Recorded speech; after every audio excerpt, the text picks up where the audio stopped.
সিম্বাকে saline দিতেই হলো।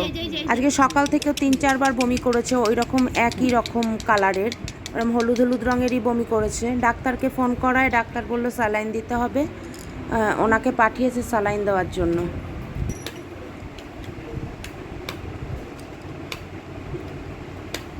আজকে সকাল থেকেও সিম্বা তেমন কিছুই খায়নি, কিন্তু ওরকম জল জল আর হলুদ রঙের বমি করছে। পটিটাও ঠিকই আছে, পটি নর্মালি করছে, খালি হিসু হলুদ হচ্ছে আর এরকম বমি হলুদ হচ্ছে আর বারবার বমি করছে। আসলে স্যালাইনটা সিম্বার প্রথমবার তো, আমাদেরই ভয় করছে দেখে।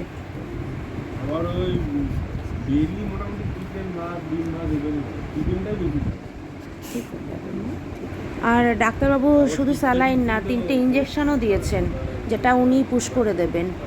একটা বমির, একটা গ্যাসের আর একটা ভিটামিন বি কমপ্লেক্স, এই 3টে ইঞ্জেকশন পুশ হবে। সিম্বার এতটা শরীর খারাপের আগে কোনো দিন হয়নি। সিম্বাটা এই কদিনে এতটাই ভুগছে যে মানে বলার মতো না।